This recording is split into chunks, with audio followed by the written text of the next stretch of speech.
3 ಕ್ಷೇತ್ರ ಮುಗಿಸಿದ್ವಿ. ಇವತ್ತು 3 ಕ್ಷೇತ್ರ ಮಾಡ್ತಾ ಇದ್ದೀವಿ. ಇವತ್ತು ಸಾಯಂಕಾಲವರೆಗೆ ಒಂದು ಸಂಪೂರ್ಣ 6 ಕ್ಷೇತ್ರವನ್ನು ಮುಗಿಸ್ಕೊಂಡು ನಾಳೆ ಸೋಮವಾರ ದಿವಸ ಸರ್ಕಾರಕ್ಕೆ ಇಲ್ಲಿರ್ತಕ್ಕಂಥ ವರದಿಯನ್ನು ನಾನು ಕೊಡ್ತಕ್ಕಂಥ ಕೆಲಸವನ್ನು ಮಾಡ್ತೀನಿ.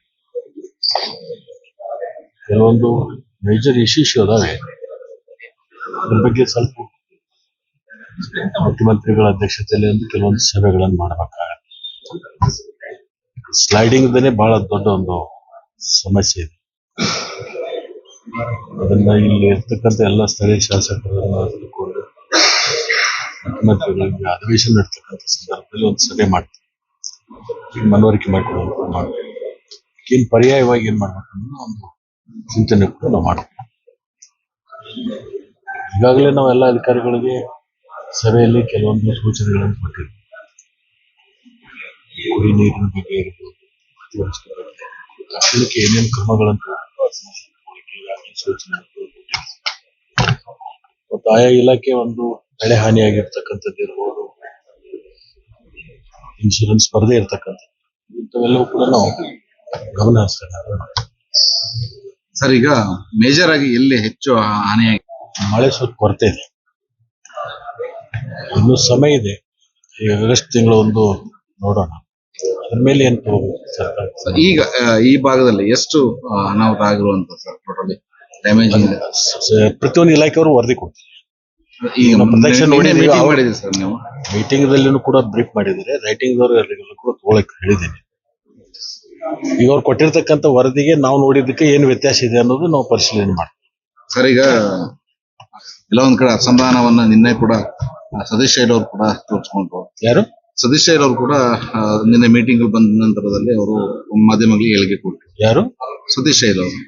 ಸತೀಶ್ ನಮ್ ಜೊತೆಗೆ ಹೌದು, ಏನು ಅವರು ಕೂಡ ಹೇಳಿಕೆ ಕೊಟ್ಟರು. ಹಿರಿಯ ನಾಯಕರ ಒಂದು ಇದರಿಂದನೇ ನಮಗೆ ತಪ್ಪೋಯ್ತು ಅಂತ ಹೇಳಿ ಅರವಿಂದ್ ದೇಶಪಾಂಡೆ ಅವ್ರನ್ನ ನೇರವಾಗಿ ಅವರು ಆರೋಪವನ್ನು ಮಾಡಿದ್ರು. ಈ ರೀತಿಯ ಇರುವಂತದ್ದು ಈ ಅಸಮಾಧಾನ ಹೇಗೆ ನೋಡಿ? ಅವಕಾಶ ಇರುವುದು 34 ಜನರಿಗೆ, ಇರು ಜಿಲ್ಲೆಗಳು 31, ಒಂದೊಂದು ಜಿಲ್ಲೆಗಳಿಗೆ 2, 3. ಇಲ್ಲಿ ಜಿಲ್ಲೆ ಅನ್ನೋದಕ್ಕಿಂತಲೂ ಸೋಷಿಯಲ್ ಇಂಜಿನಿಯರಿಂಗು ಕೂಡ ಮಾಡ್ತಾರೆ.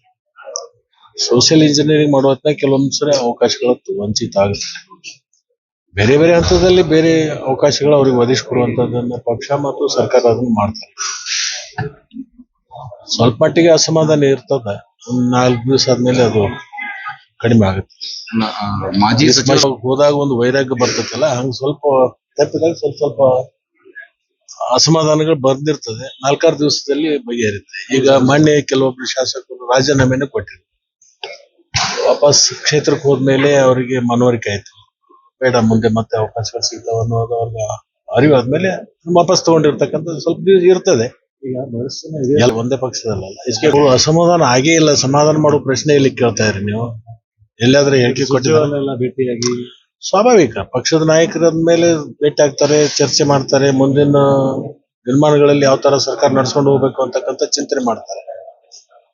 ಈಗ HK ಪಾಟೀಲ್ ಹಿರಿಯ ನಾಯಕರು ಅಸಮಾಧಾನ ಎಲ್ಲಿ ವ್ಯಕ್ತಪಡಿಸಿಲ್ಲಲ್ಲ, ನೀವೇ ಹೇಳ್ತಾ ಇದ್ದೀರಿ ಅಸಮಾಧಾನ ಯಾವ ತರ ಬಗೆಹರಿಸ್ತಾರೆ. ಅವರು ಅಸಮಾಧಾನ ವ್ಯಕ್ತಪಡಿಸಲ್ದಾಗ ಅಸಮಾಧಾನ ಪ್ರಶ್ನೆ ಇಲ್ಲಿ ಬರುತ್ತೆ. ಈಗ ಈ ಯಡಿಯೂರಪ್ಪನವ್ರ ಮುಖ್ಯಮಂತ್ರಿಗಳಾದಾಗ ನಮ್ಮ 2 ತಿಂಗಳು ಖಾತೆ ಕೊಟ್ಟಿರ್ಲಿಲ್ಲ, ಗೊತ್ತಿರ್ಲಿ, 2 ತಿಂಗಳವರೆಗೆ ಖಾತೆನೇ ಕೊಟ್ಟಿರ್ಲಿಲ್ಲ. ಆಮೇಲೆ ಕೊಟ್ಟಿರ್ತಕ್ಕಂಥ ಹಾಗೆ ಓಡಾಡ್ತಾ ಇದ್ವಿ. ಇವತ್ತು ಅಥವಾ ನಾ ಡಿಕ್ಲೇರ್ ಆಗಿದೆ. ಸರ್, ಕೆಪಿಎಸ್ಸಿ ಈಗ ಮತ್ತೆ 219 ಹುದ್ದೆಯನ್ನ ಕಾಲ್ಫರ್ ಮಾಡಿ ಇವರಿಂದ ನಮ್ಗೆ ಅನ್ಯಾಯ ಆಗ್ತಿದೆ, ಬಡ ಮಕ್ಕಳಿಗೆ ಅನ್ಯಾಯ ಆಗ್ತಿದೆ ಅಂತ ಅದ್ರ ಬಗ್ಗೆ ಈಗಾಗಲೇ ಒಂದು ಸಂಸ್ಥೆಯಲ್ಲಿ ಸುಧಾರಣೆ ತರಲಿಕ್ಕೆ ಒಂದು ಸಮಿತಿ ರಚನೆ ಆಗಿದೆ.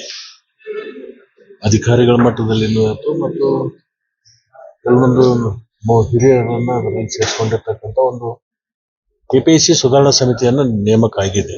ಅದೇನ್ ಮಾಡ್ತಾ ಇದ್ದಾರೆ, ಅದು ಸರ್ಕಾರಕ್ಕೆ ವರದಿ ಬಂದ ಮೇಲೆ ಅದ್ರ ಬಗ್ಗೆ ತೀರ್ಮಾನ ಆಗುತ್ತೆ.